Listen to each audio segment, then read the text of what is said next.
Hey guys, welcome to MCM London Comic Con. We're back again for the October show, and yeah, hopefully you enjoy this video. We're going to be walking around trying to get some interviews with a few comic artists and hopefully a few celebrities as well, but we're here for the next day and a half. Yeah, should be a lot of fun. Hope you enjoy.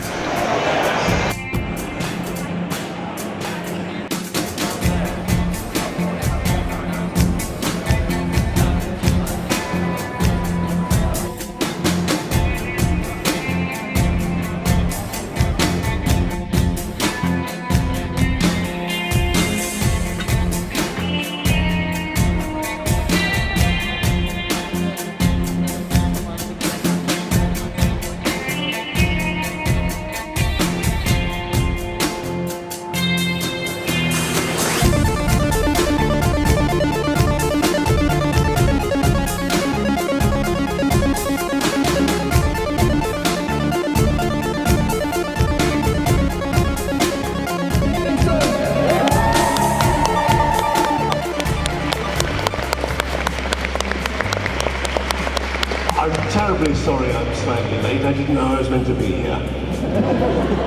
It's fantastic.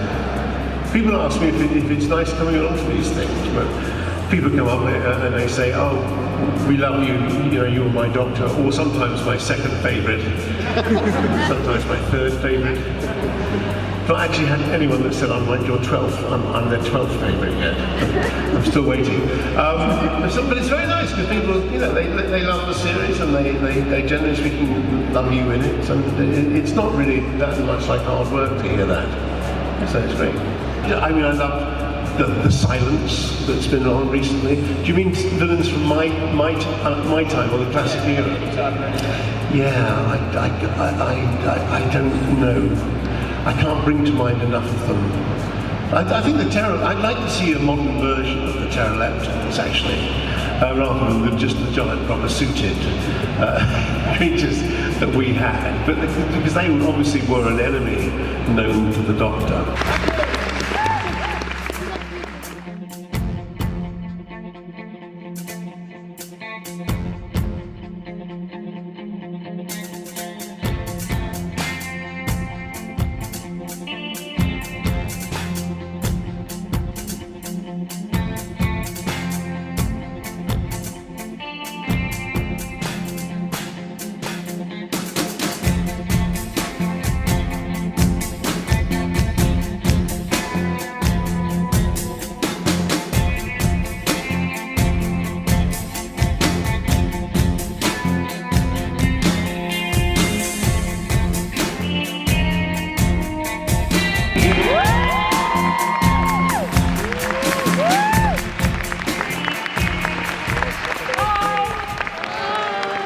Hello, everybody.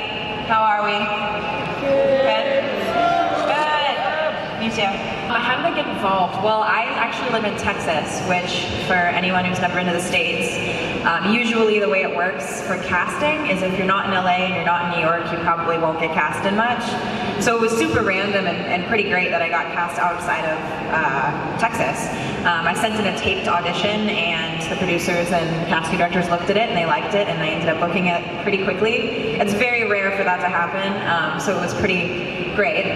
And then as far as the second season, I mean, I didn't know too much leading up to my character at all. In fact, when I auditioned, I didn't even know who I was auditioning for.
they won't be joining us. Poor, God rest their souls. No, I don't know them. I'm sure they're very cool. What show are they on? Well, Flash and Arrow, respectively. So. What show? Flash and Arrow. So moving on. No, actually, I think there's. I have plenty of friends. I don't watch TV, but I have plenty of friends who say it's like really cool. And actually, Tara Butters, who is one of the showrunners for Marvel's Agent Carter, her husband, I think it's Mark Guggenheim, is one of the showrunners over at one of those shows, Arrow. Thank you. And is a super cool guy. So he's in the family. No bad blood. I guess, starting with Agent Carter, why do you think it's a show that meant so much to so many different people? It's interesting. I think it's a little ahead of its time. It's, if you look at, I have experience being on shows that are a little ahead of their time. You look at Dollhouse, which may or may not have been perfect, or may not have been like actually at the right home for it to be what it wanted to be. But then you look at stuff that came afterwards that kind of expounded upon the concept or built upon the concept, like intentionally or not, but Orphan Black, which is a fantastic show, and then now with the HBO show, Westworld, which is like crazy similar to Dollhouse. You see that the concept was actually he was onto something. And so with Agent Carter, it's the truth of the matter is a female-led sci-fi or fantasy show is hard for the networks to get people to come and watch, right? As much as fans like it, as much as there's a group of people who are ready for that, like beyond ready, network television's still a place where they gotta get a bunch of eyeballs, and I don't blame them. That's just how the money works out, And I give them total credit for, ABC really wanted that. They really wanted to push that. They were really behind it. They gave it a whole second season. It just was hard. It didn't really find a large enough audience. But I think the people, to answer your question, the people who really loved it, it's because it's not only, unfortunately, it's ahead of its time, or you could say it's totally overdue,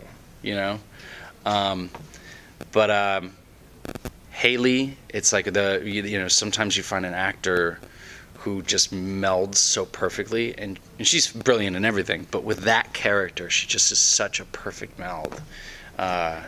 With that particular character, I think so. The concept is great, but then also Haley is so much an integral part of the show. And also, to me, what I thought was really attractive was you take kind of the pulp detective noir idea, where there's the guy out kind of, punching people and getting names, and then the secretary who's kind of like sitting there like pining after him the whole time, and you just turn the whole idea on its head. It's such a great concept, As I start to cry, it's just no, it is. It was really smart. The writers are fantastic. Great concept, great execution, great actors, and you get used to it as an actor. Getting your heart broken. It's not fair. Like a lot of times, everybody knows with like stuff like Firefly, a great show will not find its footing or get canceled for all kinds of other business reasons that have nothing to do with the quality of the show itself. Just very briefly on Dollhouse there, did you have a particular favourite persona that you had during that show, or one that you really wanted to do and didn't get quite a chance to?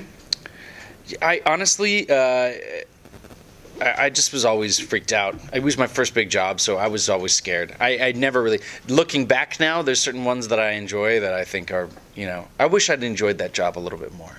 When you first start as an actor, you're just totally paranoid you're going to get fired. But Looking back, I was so lucky. They're all fun. It's such a huge opportunity that I know I'll never get again. Because it just had to do with the concept of the show. You just never get that opportunity as an actor. You seem to have been on quite a few shows that have had a bit of a rocky... Where I've died? I'm sorry? That too, but no, you seem to have been on a few shows that have had kind of a rocky path. You were one of my favourite one-off characters in Community as Luca. Oh.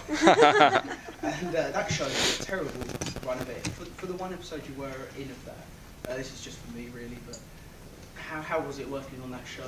Was it? Oh, that was wild. That was wild. I didn't know. I'd never been on, and I don't get a lot of opportunities to do comedy in television. On stage, for some reason, I tend to do comedy. You know, I have these dual personas, right? I'm not really known for it though in television. So when I did that, I hadn't really done a lot of. Television comedy and how it's written last minute. They're rewriting jokes in the moment. And at one point I was doing a take and I heard somebody because Video Village is always like somewhere else, and you hear somebody go, I was like, what? And I kept going, and then I heard somebody yelling. I was like, what's going on? And the actors were like, he's saying, say this. And they were yelling lines.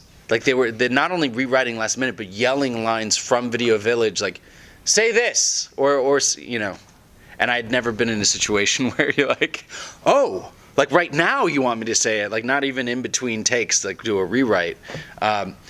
So I think that show's even more impressive once you realize that the actors are almost taking not only notes but new line readings or new lines in the moment. I guess just going back to Agent Carter, obviously you were saying that it's a show that was ahead of its time. It was also long overdue. Do you think that the show has had an impact? Do you think that it has, particularly in the comic genre, maybe paved the way for more female-centric shows and films? I'm so, as an actor, you're kind of selfishly always looking for the next job. So and by the time something comes out, I'm already on to the next job, so I'm not really thinking about the impact it has. For me, the feedback that I've got from a lot of people in who are disabled, and that it was really important for them to see, and this is just a small example of the impact that you can have being on a show, but playing a disabled character and not kind of commenting on it and not being like that's his only defining characteristic, just being a person who happens to have a disability, and then just moves on with his life. I was blown away how much feedback I got from people that was really important for them, and that they weren't the bad guy, or they weren't just the kind of like dork in the corner who's like kind of shoved off and like stay over here. That they let that person be the love interest and let them be together. And it didn't really register with me how important that would be for people. I think these things like, what was the show that had a black president? Like it was the 24. We have an outsized influence on people's perception, and like the fact that they can see it, and the young women can see a strong, self-confident, kick-ass woman who's really good at her job and who's killing it. I think this has it has an impact on people who are adults and are grown because we like it, because we need it. I think it has a bigger impact on young people, right? Because it's formative. And a lot of families would come up and, say, we watched your show as a family. And it was this show was something I really felt so good about being a part of. It felt like I wasn't just putting distraction into the universe, that it was a part of something that was a really good message. So moving on from Marvel and Agent Carter, you were talking about actors are always looking for the next job. Given the franchises you've been involved with, what is the kind of ideal for you? What would you, if you're going to speak to a casting director right now, what would you be saying in terms of, I want that franchise, I want that role?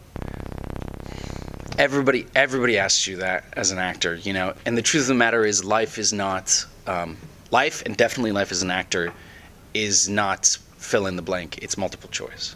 You take the best job that's offered to you. And actually, you spend most of your young life as an actor freaking out and getting really upset that you didn't get some job. And then a job comes along that was so much better. And you're so glad that you didn't get that job. Being an actor kind of beats you into like Zen. It breaks you. And then you really have to accept that the next job will be the next job, and that's the job that you're supposed to do until the job after that. It really is something that you have to live by, or you go insane, or you lose your mind, because there's so many things that are constantly up in the air. You always have 5 things that might be your next job, and you just kind of gotta say, we'll see. Do you have any special techniques to help deal with rejection? Yeah, I do. Jack Daniels? Jack Daniels? For a moment, that was my technique. Really, it's about, to me, living your life. If you have a big, full life outside of acting, then you can go into the room and be of the best help that you can be, and you really don't want to be. Nobody's doing you a favor giving you a role that you're not perfect for, right? So that's my opinion, and I just go into the room and try to be of maximum help, and if it works, it's great, and then if not, you move on. One of the things I do is when I leave the room, I take my sides and I rip them up, and I never keep them. I always throw them away. Just symbolic, please. Hello. Hello. Hi. How are you? Good to see you again. Yes. Well, hello. Hi. I'm joining the table, I guess. Let me make some space for you. Yeah, he's coming on it too. Oh. Am I late? It's okay. No, it's Late to okay. party, I warmed man. him up. How you Hey. Oh yeah, thanks. And Bear. Hey, Mike. Nice How to you meet doing? Good. They're so sick of me at this point. As long as you've I know been here everything carrying about you. our dead weight. Been here 2 hours. I don't know what I'm saying. No. Kicking off our beautiful newcomers with an easy question to start with. How does it feel to be here in London for the MCM Comic Con? It's absolutely amazing. I mean, besides meeting the fans, my favorite part about conventions are traveling. So coming here is absolutely awesome. I love London so far. I just got off a plane, so I don't know yet. So far so good. Got a cup of coffee, had a nice drive here, saw a bunch of stuff, drove past Buckingham Palace. I've been here a few times though. I love London. Any excuse to come back. Yeah. And obviously you guys are both coming with 2 absolutely amazing shows amongst all the other wonderful stuff you've done. I guess, Violet, starting with you, what has it meant for you to be a part of Flash, and why do you think people all around the world love the show so much? It is an awesome show. That's why people like it. I mean, I think people of all ages and types can enjoy it. It's super lighthearted and fun. But I love being on it because I get to be a superhero. I get to put on a suit and look really cool and work with amazing people and work in an amazing city. I don't know. It's just it's an awesome opportunity, and I'm so lucky. I mean, obviously, the comic genre is often accused of being very male-dominated, particularly in who gets to be the heroes. How important was it for you to be a female hero in that universe? Absolutely. I mean, I don't know how it's taken them so long. They had a female speedster, but she was a villain. And I don't know how it's taken them so long to do something like that. And, slowly the other female characters in the show are getting their powers and getting, a little bit more of the spotlight in it. But yeah, you're absolutely right. It feels amazing to be a part of that and to be, a girl, a woman going into that. It's great. I think it's important. What was your reaction when you first saw the Jessica Quick costume suit? I was so psyched. Oh my gosh, I've been waiting for so long for it to happen, and it finally did. So I was absolutely, it's great, and I love the suit, and it fits like a glove, and it's perfect, and yeah, it's great. Had you read any of the comics before you got the role? Did you know where it was going? It's slightly different, obviously, to the comic universe. Yeah.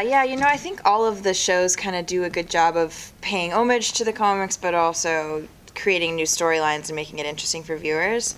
But as far as knowing her, I didn't actually know who I was auditioning for when I auditioned. When I booked the role, they were like, by the way, you're going to be playing Jesse Quick. So They then pulled that one with me too. Yeah, right? Yeah. And you're like, okay. How'd you know I was going to be good for this? Okay. But yeah, so then I read some stuff after I had booked it. But it's weird how they do things like that. What was your character called in your audition? Do you remember? Claire. Claire. And she was a CSI who was obsessed with Barry Allen, and came up to him at like a work convention and was like geeking out about him. Super weird. Never has been in the show whatsoever, but yeah. Obviously, the DC universes are all now crossing over between each other in the TV shows. With Flashpoint happening, it gives the opportunity for different characters to turn up in different shows. Is there a particular show that either of you would like to turn up in? I want to go back on Flash. Yeah. That was a fun set to work on. A little bit of a looser, more comedic kind of feel. So yeah, that'd be fun. But Legends of Tomorrow seems like that's a good time too. Like, check that out. Yeah, Legends does seem cool because of all the time travel. Like, I feel like you have a different look every episode, and that would be just so fun to work with costumes and hair and makeup. But Arrow would be fun. I love Echo Callum over there. He's like a really good friend of mine. This would be really hilarious to be on set with him. But yeah, any of the shows. I mean, they're all up there now, so it'd be fun. I mean, obviously, the great thing for each of you guys is that the shows you've been on, you're working with amazing people, and it seems like you all have a lot of fun, a lot of dub smashing and stuff. It would be really nice to hear from each of you maybe your favourite moment from set or with the rest of the gang. Favorite moment? We're like, we actually hate everyone. Like, well, at work or not at work? Yeah. Whatever you think would make... Watch out. Here we go. Whatever you think you can safely share with the rest of the world. I don't know. There's a couple of all-star moments. First stunt scene I rehearsed with the stunt crew, we ripped the ass out of my jeans. That was pretty hilarious. Hit a cameraman in the neck with a fake baton when I was supposed to throw it at one of the other stunt guys. There's a lot of like bloopers that kind of stand out in my head. Yeah. Maybe I have a cruel sense of humor. You hit that guy with the baton on purpose. Yeah. I didn't, I promise. There's this moment that is just like legendary, and it's still going strong. Dominic Cooper was laying down and laughing with Haley Atwell, and somebody snapped a picture, and he was upside down, and it was from far away, and somebody zoomed in on his face, and because of like the lens warp, it was just like really like messed up. And so we zoomed in, and then we flipped it around so that you could actually, and it's just the worst picture. He's a really good looking guy, but it is like, we call it stroke face Dominic Cooper, and he just has the worst face on, and he saw it and immediately he was like, no, absolutely not funny at all. And he was like, and he started grabbing everybody's phone, and they were like, no, okay, we'll delete it. And then all of a sudden you hear a bunch of phones go, ping, and Haley had been deleting it, but she had she'd texted it. That's amazing. So it's been now, Stroke Face Dom has been turned into a painting. It has been turned into, I got a bunch of iPhone covers, iPhone cases. So you're saying it's turned into his worst nightmare? It is turned into his worst nightmare, and I'm actually right now commissioned something from somebody that is about to arrive at my house. Yeah, it's, I think, my piece de resistance. But yeah, it's an ongoing thing, actually. It's the gift that keeps giving. Coming this Christmas to ABC. Yep, Stroke Face Dom. That's amazing. Well, nothing like that. I don't know, we play a lot of games on set. Like what? Most recently, the game Exploding Kittens. It's okay. Everyone at these conventions knows it. It's awesome. It's like a card game where it's sort of mostly random chance, but sometimes there's a little bit of strategy in it. And I just always lost every time, and I'm not the best at losing. So I kind of had to take a step back and not play as many rounds. But yeah, no, it was really fun. Exploding Kittens is a good game. And obviously there's a lot of people out there who are trying to get into acting or trying to get into the creative industry as a whole. it's, you know, can be perceived as being quite a difficult thing to do. Obviously, you guys have sort of made it, as it were. What kind of advice would you give to someone who is a budding young actor who wants to get out there, who wants to try and make a career? What would you recommend to them, if you had any sort of advice? I would definitely say just be yourself and study your craft. I think it's really important, you know, to get in a class in whatever city you're in. I know I come from Austin, Texas, and there's like 3 classes there. It's not anything like LA where you could get into 28 different classes and they all study a different type of acting and things like that. But I mean, it helped, you know, just learning and doing what it is that I want to do. And you don't always, with acting, it's not the same as being a musician where you can pick up your guitar at any point in time and sort of, you know, play it and learn and do more. You sort of need to be instructed and given scenes and worked with by people. So I think it's really important to study it, absolutely. I always make sure people know what the reality of being an actor is like. I always ask people, hey, have you ever interviewed for a job? And if they're like, yeah, I'm like, do you like it? And I'm like, no. That's the job. That's what being an actor is really like on a day-to-day basis. It's like interviewing for jobs. I interview for hundreds of jobs a year, and I'm rejected for most of them. But it's not even a rejection. It's like you just don't hear it. Or you just don't hear. Yeah. So, you know, it's like I always say, you know, if you love acting, that's wonderful. I think acting is fantastic, and I think everybody should do some of it. It's like a gardener deciding to become a farmer, though. Once you monetize it, it does become something different, and it's no longer this thing that you do because you love it. It's now the thing that you do because you need money.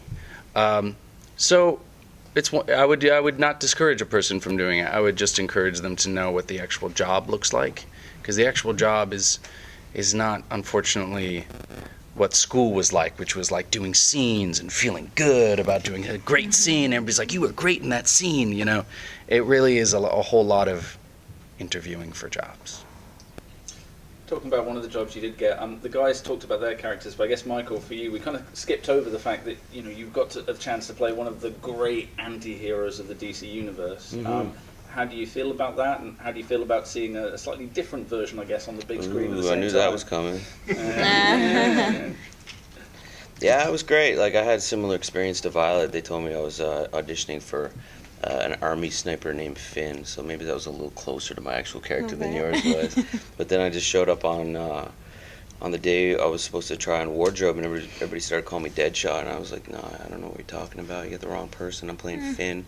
And they showed me all the gear, and I still thought they were messing with me. I thought it was like a joke, because they busted out the comic books, and I was like, I know this guy. That's seriously who I'm playing. So I didn't really dig in and read too much of the comic books after that. I just went by his origin story and then what they gave me in the scripts, because they told me they were going for something a little darker and a little grittier, and just built it from there. But, you know, I kind of felt like the work I'd been doing with comedy stuff really helped out to sort of humanize the character, you know what I mean? And even talking about how to become an actor, like your question, like I had a weird kind of route to it, because I was doing music my whole life, and I just took the same kind of approach I always have with my band, of just get out there and do it. So me and my younger brother started making stuff and just bought gear. Like, you don't really have an excuse now to not kind of get in the game. You can just make your own things. You can, like, at a certain point, yeah, you got to go and figure out how to have these tools to go deep into these scenes. But, you know, just do it. If you love it, do it, and do it as much as you can. And it's like any job, just keep working, and something will happen at some point. You know what I mean? But as far as the other Deadshot, I was really rooting for that movie to do well, to be something special. You know, it is what it is. I'll leave it at that. I'd like to backtrack again to the creative industry. From a producer's point of view, I'd like to know what attracts you to a project and what makes you say, yes, I want to do that film or that TV show.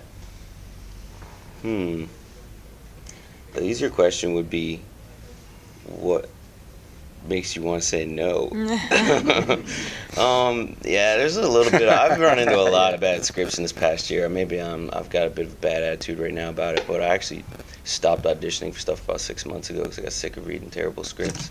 So I got my stuff together and wrote and am producing a movie right now that I'm filming on the east coast of Canada. and so that's kind of a different challenge for me, and it was the hardest thing I ever did, but it's going well and I'm enjoying it a lot.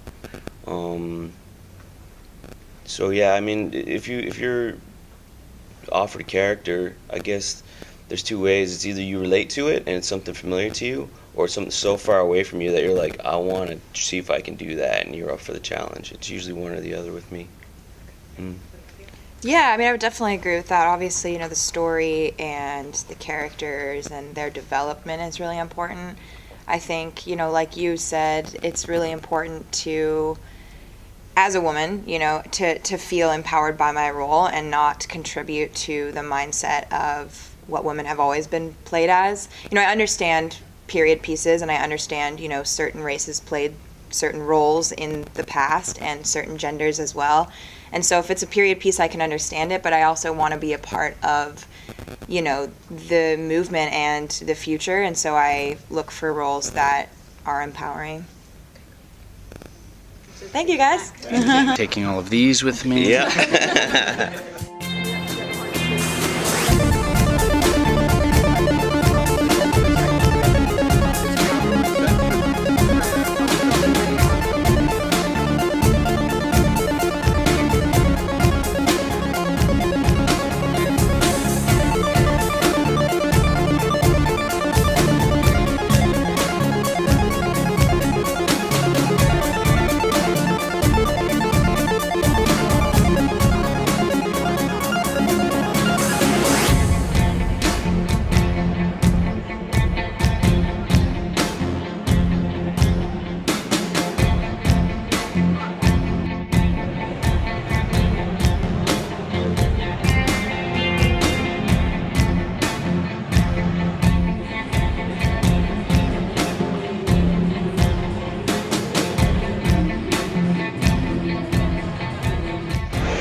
Hi guys, I'm here with Andrew Lee Potts from Primeval, one of my favourite shows while it was still on. And now you're working on a new project. Would you mind telling us a little bit about that? Maybe a few memories of Primeval? Oh, memories of Primeval. It was amazing, it was an amazing show to be involved in. Still can't believe the fan base it's got now, even all these years later. It definitely became its own cult show. Yeah, it was amazing, and now I'm working on Wireless, which is my web show, which has been going on for the past year. You can watch it at www.wirelessweb.london for free, all 9 episodes, and yeah, it's like my baby, it's like my passion project, so check it out. Yeah, I mean, I directed a lot of shorts for the past 10 years and stuff, and I just wanted to set myself a new challenge. So yeah, and to be honest, the only time I ever see my mates as well, because obviously as you get older, you've all got lives, but we all get together and shoot the show together, and yeah, it's so much fun. It was. I was in the first and the final episode of Primeval New World, yeah. We shot it in Vancouver. I wasn't as much of a fan of that one. I thought one of the things I loved about it most was just how British it was. Yeah. And it was just a really fantastic show. I feel like the last episodes of Primeval New World, when I came into it, became very much more British because I was able to put my stamp on it. But the cool thing for me was that I was able to swear, because it was a different time slot. So the first thing I say in Primeval New World is shit, because I was allowed to. Because that's what you would say if you saw a dinosaur. They're gonna do. You always want to find comparisons, but in my opinion, it was totally different. You know what I mean? So yeah, Future Predators. Yeah. Yeah.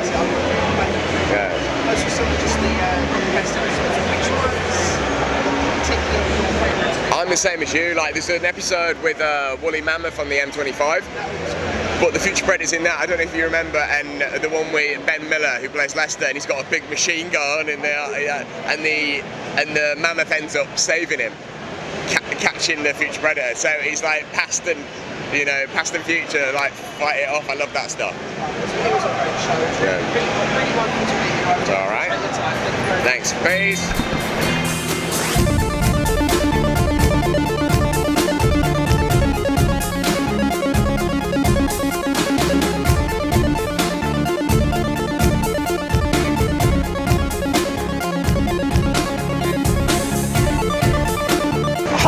I'm here with the comic alchemist himself, apparently. Very nice to meet you. How you doing? Could you tell us a little bit about what exactly it is you do? Well, we specialise in all the key rare modern books of the Silver Age and of the Modern Age.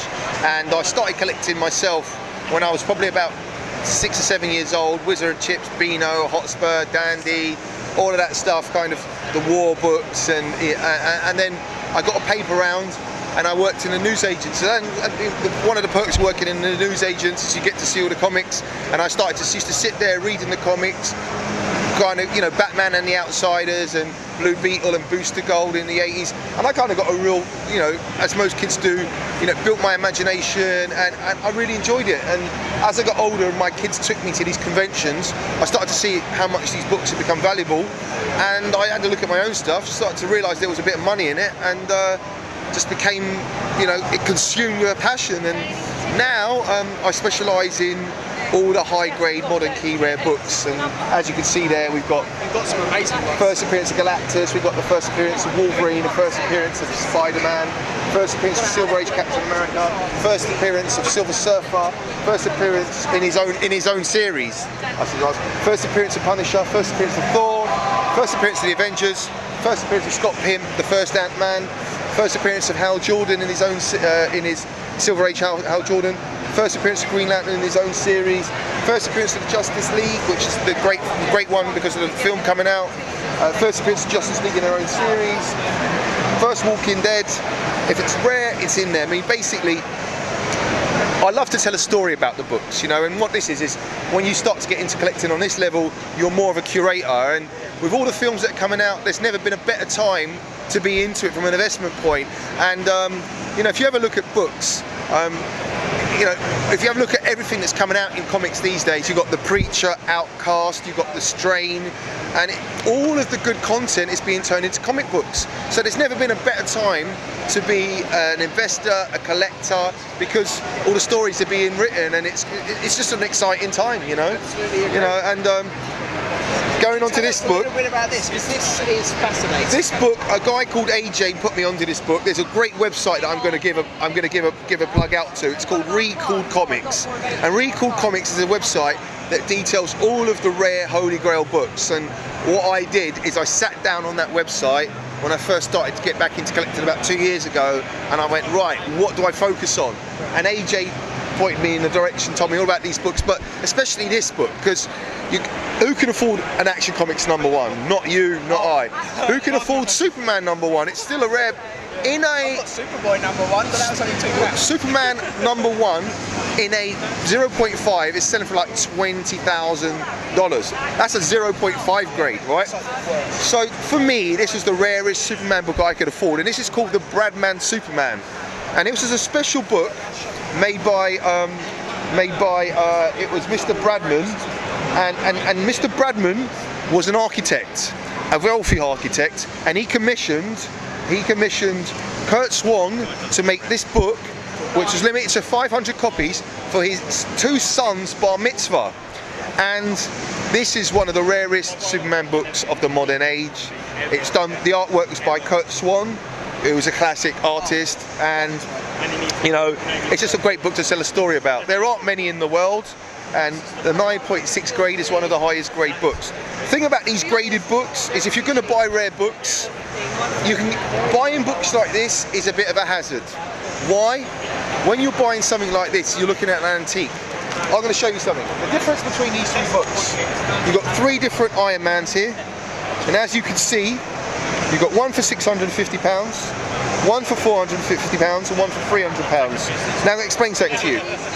The difference between these books is what we call the grade. And if you have a look at this book here, you'll see it's got high, bright colours. You'll have a look, you'll see there's very minimal spine stress creases on here, and it's in nice shape. And that book there is about an 8.5, 9 grade, and because of that, it's that price. If you have a look here, same book, you can see there's slight loss of colour, faded colour, few more spine stress creases, but still not that many. Bit of creasing at the top of the book, and that's the reason why that one is worth less. And then if you have a look at this copy has a lot more spine stress, a lot more browning, and you've got a bit missing from the corner, and thus it's a lower price. But the thing about this is, you have some unscrupulous people that might actually touch these up and restore a book, and if you restore a book, you're actually harming a book. I've heard that before. So restoration is frowned on by collectors, because what they see is that warts and all is actually what you're all about. It's actually part of it. It's the same when you buy a Chippendale piece of furniture, or you buy an old gun. Not that you would, but if you buy an old gun, it's got what we call patina. A patina on it. If you rubbed away that patina, that's come over 200 years of aging, you've rubbed away the history, and nobody wants you to rub away the history. You know, like with a lot of these old books, there was something called marble chipping, and the edges of these books, especially this book, would chip. And what a lot of people did was actually cut those chips off, and you know, it was frowned on. But again, like I said, if you're going to buy these books, you want to buy them off somebody like myself, a reputable dealer. If you buy a book from me and you're not happy with it, I'm happy to take it back as long as it's in the same condition. But you really need to be in a position where you have a good relationship and that person understands what they're dealing with, because like I said, there's a lot of money in it, but there's also a lot that you could lose if you buy it the wrong grade. Yeah? Do you ship internationally? We ship internationally. We have a great website. Anyone watching, if you're in America, don't worry, you can order from. Oh yeah, I mean, most of our followers, we've got 9,000 people following us. 83% of our demographic are men, 17% are women. It's a demographic between 25 and 55 that are looking at our books, and about 60% of people that follow us are in the US, which is great for us because it's a real turn on for me to actually be selling old high-grade books, American books, back to the Americans. You must be doing something right there. So I get big heads up to New York, big head up to Mexico and London, some of our biggest followers there. And yeah, check out our website. There's lots of stuff on there. We've got 1,200 graded books, signed books, books signed by Stan Lee, signed by Jim Lee, signed by Frank Miller. If it's we also do signings as well. So if you need a book signed at a convention and there's your favourite artist, we can walk over with you, take that book over, get it signed, get it graded. It takes about 3 months, comes back in a case, authenticated and protected. So, you know, it's a one-stop shop, you know. One of the things before we go that I just wanted to point out for the camera, just have a look at the cover of this. The thing that first caught my eye with it wasn't just the price. There's no barcode, there's no issue number on it. There's no information except the title, the DC logo and the picture, and I just thought that was fascinating, and your story explains 100% why that was. The good thing about it is it's like for you to actually, my son had his bar mitzvah, and you know, he didn't have his own comic book made, but that must have been quite a party piece to That's go. Awesome. Yeah, I mean, it's one of those things that, you know, and I mean, even the back of it, is cool, yeah. It's beautiful because it's a bespoke piece of artwork, and yeah, watch out for this, and remember where you saw it first, the Comic Alchemist, the home of the high-grade rare key variants. See, even if there was a 0.5 version of that, how much do you think it would be worth? Well, I mean, because I need to try and get one. I don't care if it's a 0.1. You can get low-grade copies of this book. I have seen some. You can get some copies for like 350 quid, 250 quid. But it's not going to be a book that, because there's so few of them, and some of them were probably destroyed because people didn't see the significance of them.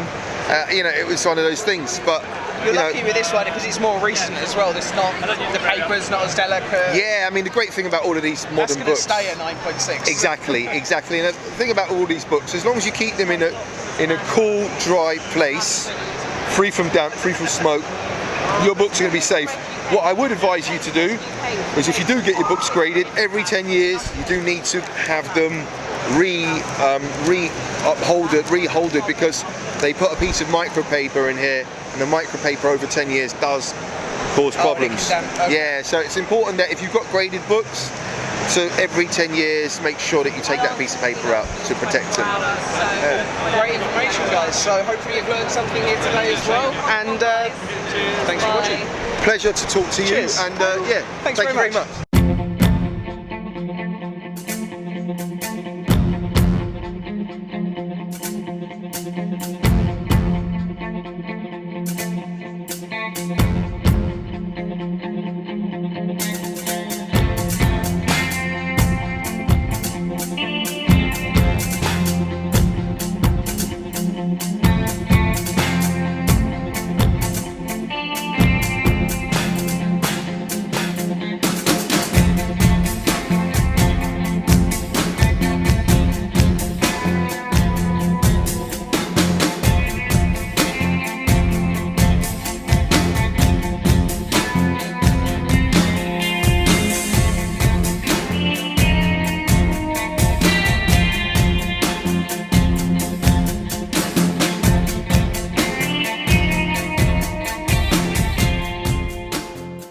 last time I was here, you had just started doing the Game Boy videos for the attachments, and I mentioned to you about the GUI Game Boy Color light thing.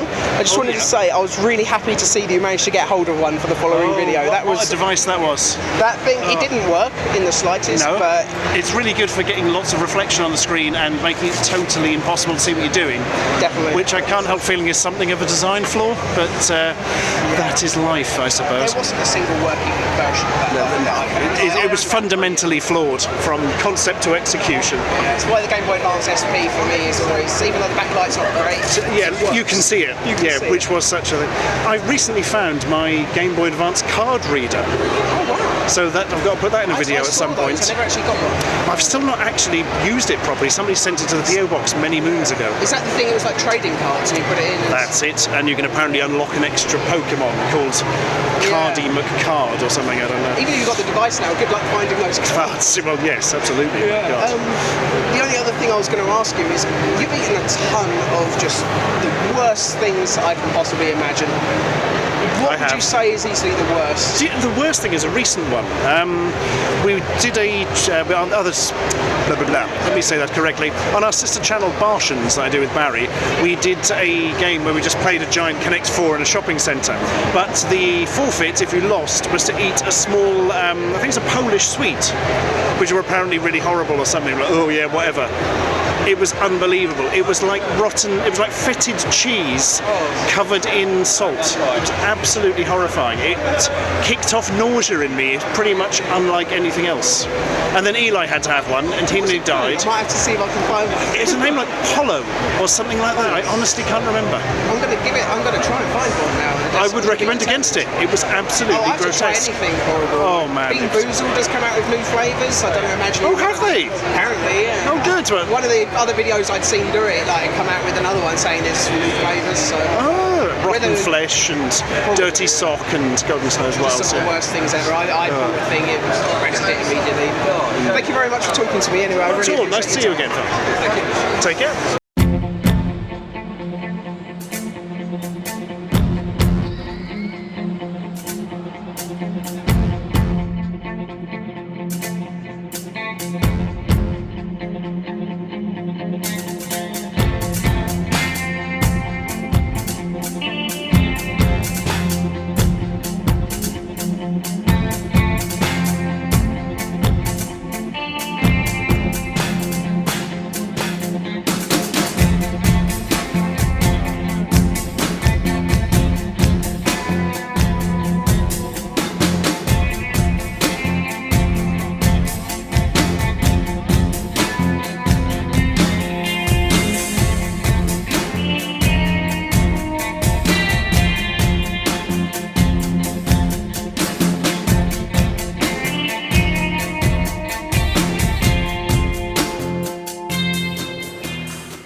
How does it feel to be here at the MCM Comic Con? It's very exciting. I've never been to any Comic Con, let alone the MCM Comic Con. It's huge. I actually want to walk around myself if I get a chance. But it's really neat. And I love that I did a show that's on in England, and the fact that this is London, I think, is perfect. And I love this city, so any excuse to come here is one I take. I mean, talking about the show, obviously it's something that fans have responded really well to. What was it that initially made you want to be a part of it? I knew who Tony Jordan was. I loved Hustle. I liked that. And Life on Mars. And I just read the script. It was fun. It instantly on the page was something that looked like it would be a lot of fun. It reminded me a lot of the 80s, 90s action heroes that I loved as a kid, that I used to imitate, and why I kind of wanted to be an actor probably. And it felt very un-PC, and I love all that sarcasm and good fun. And the fact that they said they were going to try to go all around the world, I kind of didn't believe them at first because it seemed very ambitious. And then they were true to that, and we literally ended up going all over the world 1.5 times. No, love the script, and then I instantly met Tony, and if you get a chance to meet Tony Jordan, he was supposed to come tomorrow, but I think he can't. He's the most charming. He instantly brings you into his world. And then Ophelia was great. Then the whole thing just took off, and it became a wonderful experience. I mean, you talk about, this is a character that's very much a throwback to that period of sort of heroes that we seem to have lost. Were there specific touchstones that you had, inspirations you looked to? It's fun. here's the one thing I will say one thing real quick. Right now we're redoing stuff in America like MacGyver and Lethal Weapons, a television show, and they seem to be working. I love that they didn't call this Romance in the Stone or Moonlighting or Indiana, whatever it is. He dressed it up. And so I don't think there's necessarily one person, but you love what Bruce Willis did in Die Hard. You love Kurt Russell when he, I love Michael Keaton's humor, and there's obviously Harrison, so it's a little bit of a group of everybody. I would never want to take from one person, or it wouldn't be anything of my own, but it has the flavor of a lot of that, which is just, it's got Bond flavor. I mean, Bond acts that way. I'm not trying to make it seem like it's better than it is, but it had all those familiarities to me, dressed up in a different, which I think is a little more clever than maybe just calling it the movie, maybe. Although it's harder, people like brands. So the thing about Lethal, no, those are brands. Yeah, no, all those guys. And I don't know why we don't have it. I mean, I think everything's become a little neater now, which is fine. I think it's better in a lot of ways, but I like that. I've been really enjoying the show so far, and you mentioned travelling around the world, and it is obvious to see you've travelled some amazing places. What has been your favourite location to visit? I love Italy, so the fact that we spent that whole time in Rome and literally went all over Rome was amazing. But I had never planned or thought I would be going to Cambodia, and we finished, although it was episode 7, we ended up finished the whole shoot in Cambodia.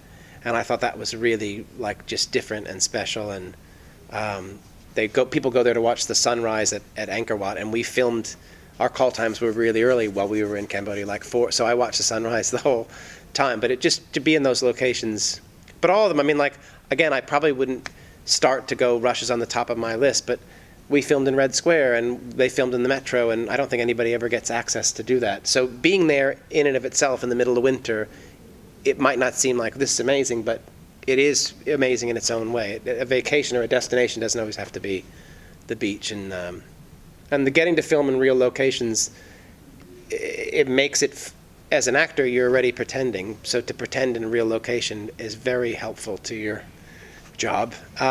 But also it felt like a big movie to me. Like when you see a Mission or you see a Bond, they go to these places, or the Bourne movies. And this is just a television show, but it felt like, wow, this is ambitious. And I didn't know an American show that did that. And we had Alias, I don't know if that came here, the Jennifer Garner show. They never really left the Disney lot. So to do all that, I think that's what people have been also responding to, I hope. I mean, obviously it's a gift to be able to visit all these places. It's also a gift to have a co-star in Ophelia who's as good as she is. Can you talk a little bit about working with her and what makes her such a special talent, I guess? You know what, first of all, I think she's very, very good. I think she's a comedian. There's some comic moments in this show that you need to have really special timing, and I'm always impressed. But she's a grown-up and a professional and a hard worker, and didn't care about her trailer or snack. She didn't care about the silly things. She came to work, and I respected that, and I liked that. And for me to leave my family and go all around the world, I made it my mission to say I have to get along with this person. But we actually ended up making a really good working relationship, and at the end of it, we were like, when do we get to do more of these? So she's great, and the show doesn't work without her, because you can have all the locations, you can have the smart aleck remarks, but I think what will make the show hopefully work beyond this is the chemistry and the relationship between those two people. And I think we started to, by the end, we really, I saw her play the other night, and I went backstage, and literally I feel like it was instant kind of jokey. And when I met her, I had been making a movie in Thailand, and they said, come to London and read with 5 actresses. And I showed up, and I had just got off a plane from Thailand, and she had just got off a plane from New York. And it was really creepy what happened. No. Sorry, I love that. Yeah, that was a good ring. Setting the mood. Yeah, that was good. We should have music under the whole thing.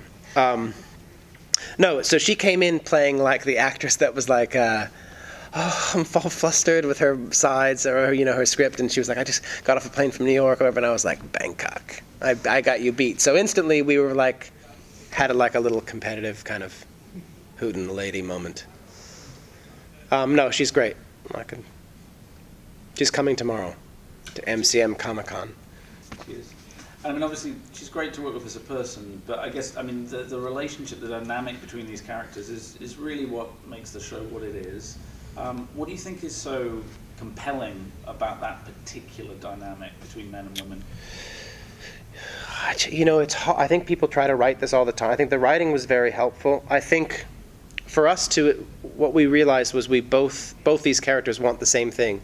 They just go about it in two entirely different ways, and that's what already creates a little bit of friction. And what also was nice is she tried to let some of him rub off on her. I don't know if as much of her rubbed off on him, but that I don't know what the ingredient is, and I don't even, and I people have commented that we have nice chemistry, which I'm grateful for, but I don't know I wouldn't know how to tell you how to make that treacle pudding. I don't know. You mentioned the comedic part. You in Love Suit, which I thought was great. It's one of my favourite comedy things. Thank you've you. done. I love Love You've Suit. done quite a lot of UK-based shows. Is there something different about US TV to UK that draws you to UK? No, so like I did, a Love Suit was small, but I genuinely really liked that. You also Miranda.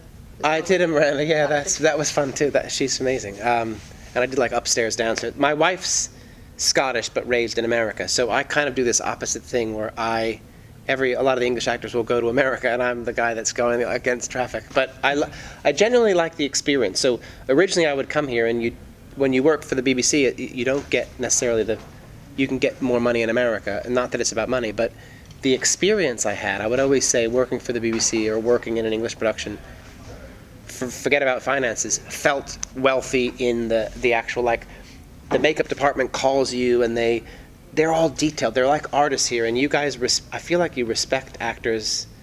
In LA, there's a lot of actors and a lot of traffic, and it's a tiny bit more cynical, and that's not to say you won't have great experiences, but sometimes when you have a lot of money and you have a lot of decision makers, it puts a different kind of pressure on it. And here you actually feel like you get along and you meet these producers and you have a nice relationship with them. And so I love that. And then come to Hooten, it was bigger. It felt as big or bigger than any American production I've ever done. Like they had every toy, we went everywhere. So that was the first English production that felt massive. And not from a financial point of view, but just for what they put on the television. But I think it's just charming. Not to be petty, but there's something very charming, and I love coming here, and I love London. I just don't like leaving my kids. When I came earlier, I came over to do a play in 2004, and I had a 3-month-old. And Love Soup, they were little. You can bring them out of school, and now it's harder. But this show I didn't film one day in London. Ophelia did. They did some stuff at St. Paul's and the museum stuff, but I never got to shoot in London. So we'll see, maybe another time. I mean, you mentioned earlier the fact that there's a slightly unpolitically correct element to the show at times. It's not afraid to kind of be a bit real in that sense, and to maybe sort of play in some shades of grey. Can you talk a little bit about that element of the show for you and what you kind of meant by that? I think Hooten sort of, because he has this past, he doesn't really want to look backwards, and he lost his. I think you learn he loses his wife and son, so he doesn't really have anything to look forward to. So he's a guy that's very much in the present, but with that, he doesn't care. He doesn't care what anybody thinks, and he doesn't really edit himself. So as an actor, that's really fun in a world where I'm now living a life where I have to probably think before I speak more than not. That's fun to do and pretend to do. But I like that. It's justified, and I think a lot of his humor and his sarcasm is just a front. I think if there's more to this guy, you don't see it. But I think maybe me, Michael Landis, will always rather make a joke or an off, maybe not as rude as Hooten, but I went to Catholic school, so I got yelled at by nuns, and I would laugh rather than, I don't know, I find life, it's better to just kind of have a laugh more than be so serious. What do you think of the current superhero boom? It's huge. I mean, I make a joke. I was on Lois and Clark in 1993 when it wasn't cool to be on a superhero show. So I missed my timing is off. But I think I know that when I was a kid, I watched the cartoon version of the Super Friends. But now it's all alive, and it's $200, $300 million movies. I now personally feel like maybe there's too many of them in my face. So I ended up thinking Deadpool was fun because it felt refreshing versus, but then I have a kid that's now discovered Flash, and he's negotiating with me, if I do my homework and I do my football, whatever, can I So he's trying to carve out 44-minute flashes, and I try not to keep the TV on for them during the week, but he's a good negotiator, and so he's discovering it. I haven't played them My Superman. I also think maybe the visual effects and everything don't hold up. But I think look, that is the movies right now. The movies used to be a place where adults went, and now I think adults are watching television, and the younger kids are going to the movies. But it's the only thing unless you make a movie an event, it's very hard to get people to go. My friend wrote and directed the last Mission Impossible, and he's doing the next one. And he said that he had a marketing meeting with but they have to make these things to get people to come. And I loved I don't know if you guys saw Rogue Nation, it was fun. And he even put some humor into it. I mean, I think Tom Cruise is funny when he's funny. And you mentioned Lois and Clark there. Obviously, looking back, that's a while in your past now. Do you have any particular fond memories from that and any regrets from that period? Fond memories, Lane Smith, who played Perry White, who passed away, was like a mentor and a pal, and he was like a great stage actor and been in a zillion movies, and he kind of took me under his wing and was super cool, and so that's the fondest memory. And John Shea, who played Lex Luthor, he was living in New York, and I was originally from New York, so after Lois and Clark I moved back to New York, and he would just fly back and forth, and I was moving to New York after Superman, and he was like, I'm going to be away with the wife and kids or whatever. Until you find your place, stay. And he had like this massive, beautiful New York City. But I'll never forget the generosity of here's some young kid actor that's trying to come back to New York or whatever. Like, he gave me his place for like 10 days or something. And so that nice. And I love Dean and Terry. I mean, they were all nice to me. And then I was fired after 22 episodes because I thought I looked too much like Dean and Terry, which they probably could have thought of before they started. But I was happy to get the 22. And I think at 21, I was like, you're fired, you're bummed. I was hurt, but I didn't have a financial responsibilities, really. And ultimately, it led to me meeting so many other people. Had I been on that show for 4 more years, I would have been the 3rd guy on the Lois and Clark show, whereas I went on to make many things that you guys probably haven't seen, but it led to another relationship, to another. And if you can be nice on an experience, the goal for me is to try to work with those people again, and I was able to do that.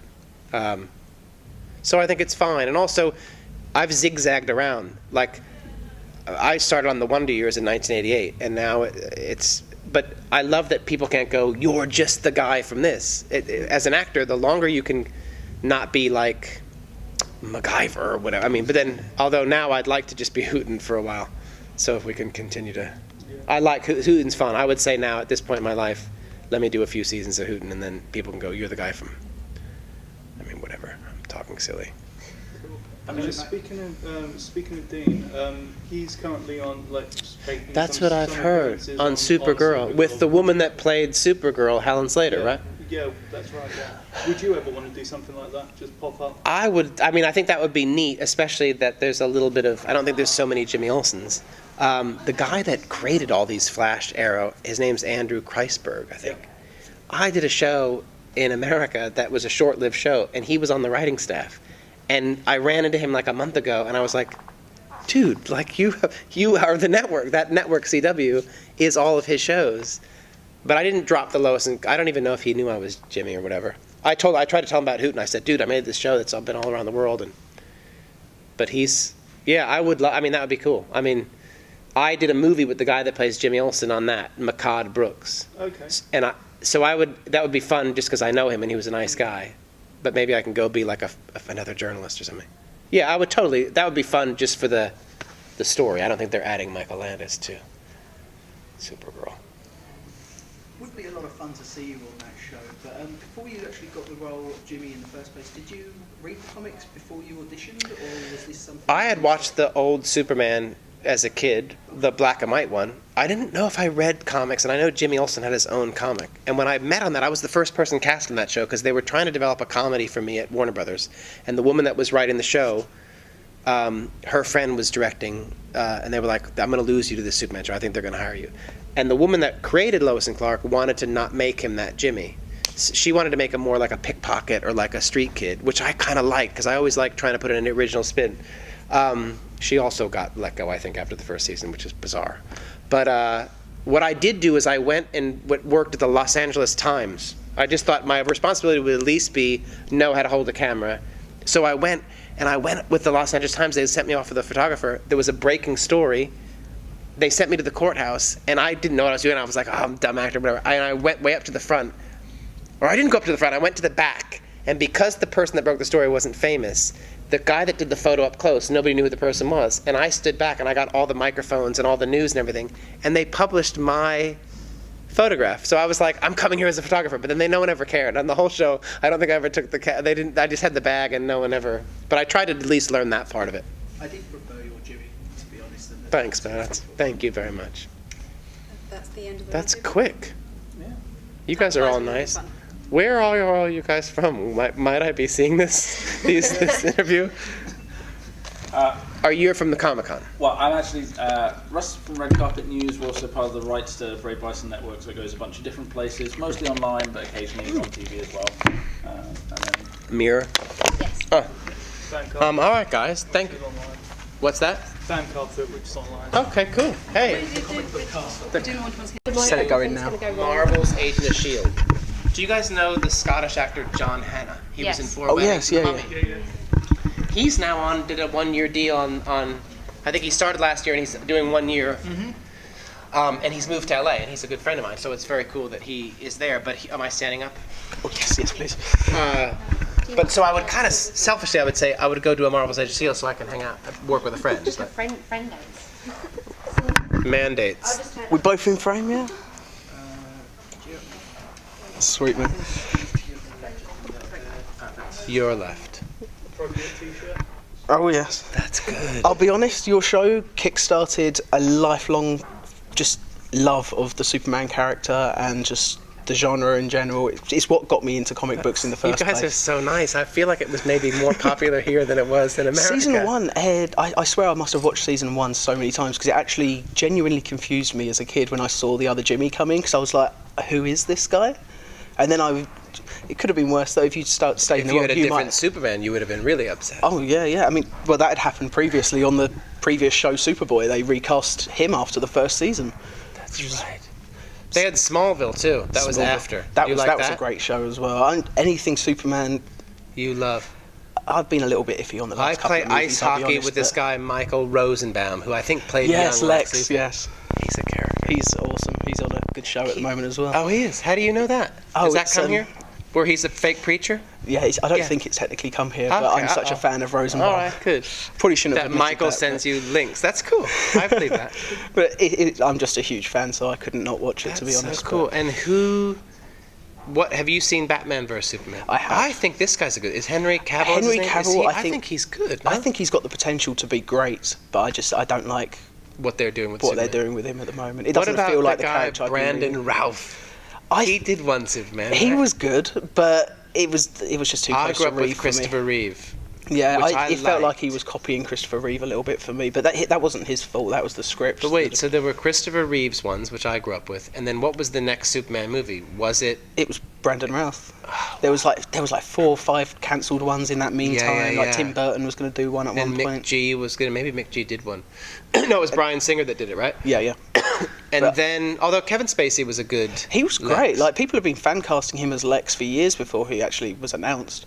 So Gene Hackman was so good though. Come on, man. That's John Shea was good as well. John Shea was good. That's Sherman Howard, who never seems to get a look in much anymore for Superboy. I thought he was great, but I just wanted to say you're my favourite Jimmy Olsen on screen of all time. Seriously, and it's a great pleasure to meet you. And I love Hooten and the Lady as well. Thank you. Good. Please watch Hooten and the Lady because I can't do more Jimmy Olsens.